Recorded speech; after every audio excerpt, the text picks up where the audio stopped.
دنیا میں 4 طرح کے لوگ پائے جاتے ہیں۔ پہلا بندہ وہ جس کو اللہ نے مال بھی دیا ہے، علم بھی دیا ہے، شعور بھی ہے، ضروریات دین کا علم بھی ہے، اللہ تعالیٰ نے اس کو فہم عطا کیا ہے، علم دیا ہے، اور وہ اس مال میں اپنے رب سے ڈرتا ہے کہ اس کو غلط جگہ خرچ نہیں کرنا، اور صلہ رحمی بھی کرتا ہے، رشتہ داروں کے حقوق کا خیال بھی رکھتا ہے، اس میں جو اللہ کا حق ہے اس کو بھی ادا کرتا ہے، صلہ رحمی بھی کرتا ہے، اللہ کا حق ادا بھی کرتا ہے، اور جو ہے وہ اللہ سے ڈرتا بھی ہے، مال کو غلط خرچ بھی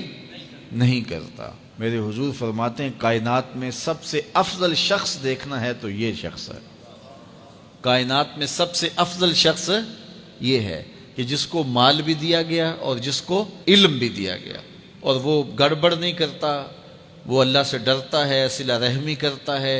اور مال کا حق ادا کرتا ہے، تو یہ سب سے افضل شخص ہے۔ دوسرا وہ شخص جس کے پاس علم تو ہے لیکن مال اس کے پاس نہیں ہے، اور وہ نیت کا بڑا سچا ہے، سچے دل سے کہتا ہے اگر میرے پاس مال ہوتا تو میں فلاں کی طرح عمل کرتا، وہ فلاں کے پاس مال ہے، اس نے مسجد بنوائی ہے، میں بھی بنواتا، اس نے دارالعلوم تعمیر کیا ہے، میں بھی کرتا، اس نے ہاسپٹل بنوایا ہے، میں بھی کرتا، اس نے مخفی انداز سے غریب بچیوں کی شادیاں کی ہیں، یہ کام میں بھی کرتا، اس نے دکھیوں کے کام آیا ہے، مصیبت زدوں کے کام آیا ہے، میں بھی آتا۔ تو وہ کہتا ہے کاش کہ میرے پاس، اور یہ سچے دل سے کہہ رہا ہے، یہ نہیں کہ ہوتا تو پھر یہ اوپر اس میں کہہ رہا ہے ہو تو پھر تیور ہی بدل جاتے ہیں نا۔ صادق کو نیت ہوتا ہے کہ اگر واقعی اس کو وہ نصیب ہو جائے تو وہ وہیں کھڑا نظر آئے، تو حضور فرماتے ہیں وہ ہو بھی سچی نیت والا، سچی نیت والا، اور وہ کہتا ہے اللہ مجھے اگر مال دے میں فلاں کی طرح عمل کروں گا۔ میرے رسول فرماتے ہیں قیامت کے دن جب نامہ اعمال تولا جائے گا دونوں کے عمل برابر ہوں گے، اس نے خرچ کیا اور اس نے صرف نیت کی تو دونوں برابر کھڑے ہوں گے۔ اس نے مسجد بنائی، دارالعلوم بنایا، اس نے بنایا کچھ نہیں تھا، نیت کی تھا، دیکھو نا علم تھا، علم کی وجہ سے نمبر لے گیا۔ کہتا مالک میرے پاس ہوتا میں یوں کرتا، کیا کچھ نہیں، نہ ہوا نہ کیا، لیکن قیامت کے دن جب نامہ اعمال تونے کے برابر کھڑے ہوں گے۔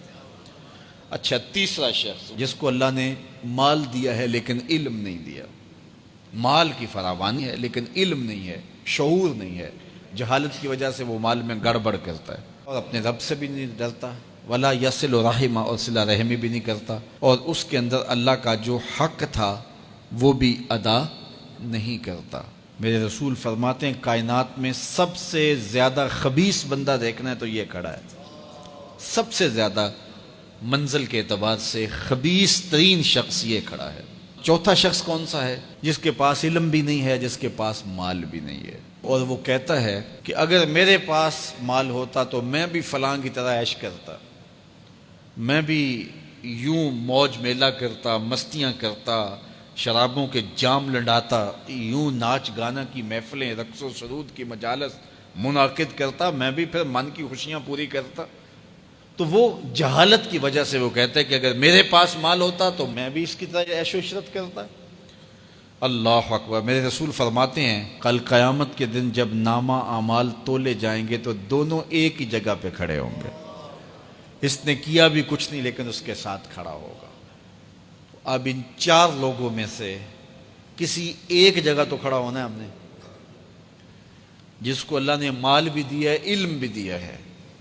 تو وہ کہاں کھڑا ہوتا ہے؟ اور جس کے پاس علم ہے مال نہیں، جس کے پاس مال ہے علم نہیں، جس کے پاس نہ علم ہے نہ مال ہے، تو ہم میں سے ہر شخص کسی ایک پوزیشن میں تو ہے۔